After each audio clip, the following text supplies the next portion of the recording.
Imagine a story so wild it sounds like it was ripped from a soap opera script, but it's unfolding in real time, tearing through the heart of hip-hop's most revered love story.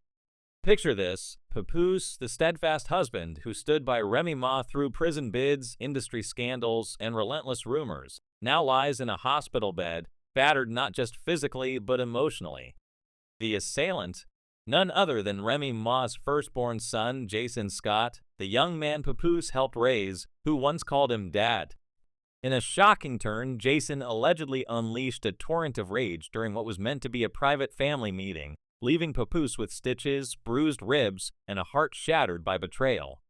But this isn't just a family spat gone wrong. Whispers of a 20-year lie, a secret DNA test, and speculation that Fat Joe, yes, the Fat Joe, might be Jason's real father have set the internet ablaze.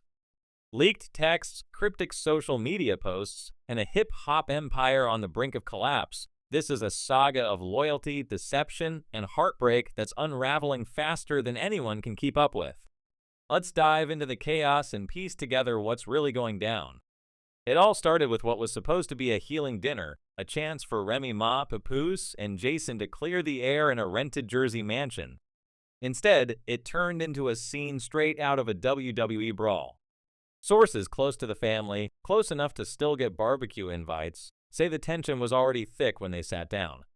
Papoose, the man who held Remy down during her 6-year prison stint, had been grappling with a bombshell. A DNA test, allegedly sent anonymously in a manila envelope to his studio, revealing he's not Jason's biological father.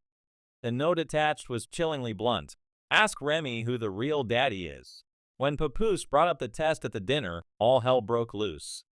Jason, who reportedly already knew about the results, but was told by Remy to stay quiet, snapped. Sources say he flipped the table yelling, "You're not even my dad. Stop acting like you ever were." Fists flew, glass shattered, and by the time security rushed in, Papoose was on the floor, face swollen, ribs possibly fractured, and spirit crushed.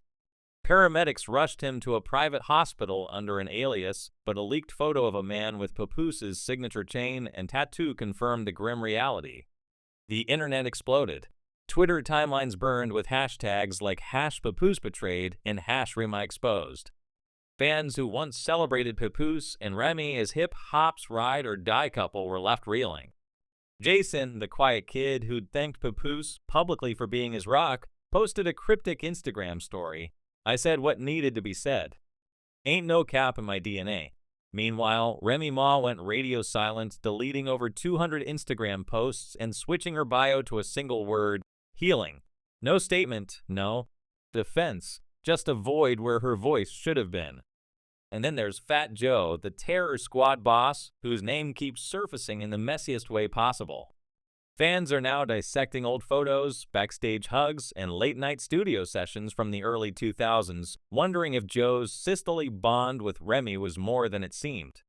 The day after the fight, Joe went live from a boxing gym, shadowboxing with the caption, "Stay ready so you don't got to get ready." Subtle? Hardly. The internet took it as a taunt, and the speculation went into overdrive. The fallout is seismic. Remy's silence has only fanned the flames, with fans split between those calling Jason ungrateful and those defending his outburst as a young man betrayed by a lifetime of secrets. Some are even pointing fingers at Papoose, wondering if he knew more than he let on but stayed quiet to preserve his image as the loyal husband.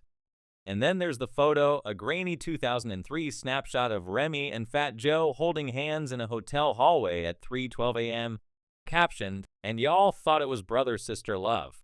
That image, posted by an anonymous account called Truth for Pap, sent shockwaves through X, racking up thousands of reposts in hours. But it didn't stop there. The same account leaked a bombshell, a sealed custody letter allegedly filed by Papoose 6 months ago in New Jersey family court. In it, he requests that Remy have no guardianship over his biological daughter if anything happens to him, citing deception, emotional manipulation, and the withholding of critical paternal information related to Jason Scott. This isn't just a family feud anymore, it's a legal war. Fat Joe's camp finally spoke up, but not in the way anyone expected. His longtime manager, Big Lou, went live on Instagram saying, "Joe ain't running from nothing." He didn't father no kid, but if people want to go digging in 2003, just remember everybody got secrets. The vagueness only poured fuel on the fire, sparking new hashtags like #poppingperfect and #jokingyoutoomuch. Fans are now questioning if Papoose has his own skeletons, with some speculating he stayed quiet to protect his own image or career. Meanwhile, the collateral damage is piling up. Remy's upcoming documentary about her prison re-entry and motherhood has been shelved, with sponsors reportedly pulling out over morality clause concerns. Papoose's gig hosting a hip-hop love stories show is on hold, his public image deemed too volatile. And Jason? He's doubled down, posting, "You don't get to lie for 20 years and then play victim when the truth hits back." The heartbreak is palpable. A leaked hospital voice recording, allegedly of Papoose, captures him saying, "I should have walked away a long time ago, but I believed in the picture we painted. Now the paint's peeled, and I don't even recognize the canvas." The quote went viral, reposted by 50 Cent and commented on by Lil Mo. Damn, that hit. Even Cardi B liked a tweet saying, "You can't fake family forever." Truth gone come out one way or another. Remy, meanwhile, was spotted sneaking into the hospital with flowers in an envelope, only to be turned away. A nurse reportedly said Papoose stared at the wall, refusing to speak when she entered. From ride or die to stone-cold silence, their bond seems irreparably broken. But the twists keep coming. Sources say a second DNA test has been ordered, not for Jason, but for a little girl Remy claimed Papoose fathered outside their marriage. Remy's allegedly trying to flip the script, hinting that Papoose might have been keeping secrets of his own. "If Pap's questioning my truth, maybe he should look in the mirror," she reportedly told a confidant. Could both have been raising children who weren't biologically theirs? Is this less about betrayal and more about a love story built on mutual deception? The internet is a war zone, with fans divided over whether Remy's the ultimate villain or a woman caught in a messy web of her own making. Some are even calling for a Netflix docuseries to unpack it all, while others dig up old clips like a 2007 106 in Park episode where Remy jokingly said, "Fat Joe always got me out of trouble."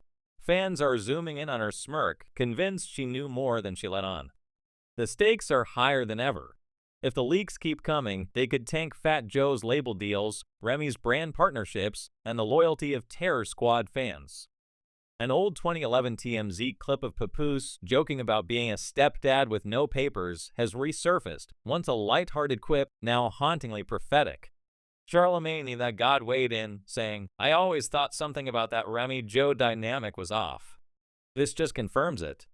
The Bronx, hip-hop's birthplace, feels like it's turning on itself. And while Papoose recovers, barely speaking and cutting off Jason entirely, the question looms. Can anyone come back from this? A hospitalized husband, a furious son, a legacy cracked open by a 20-year lie, Remy and Papoose's story was once a beacon of loyalty in a cutthroat industry. Now, it's a cautionary tale of how secrets can destroy even the strongest bonds.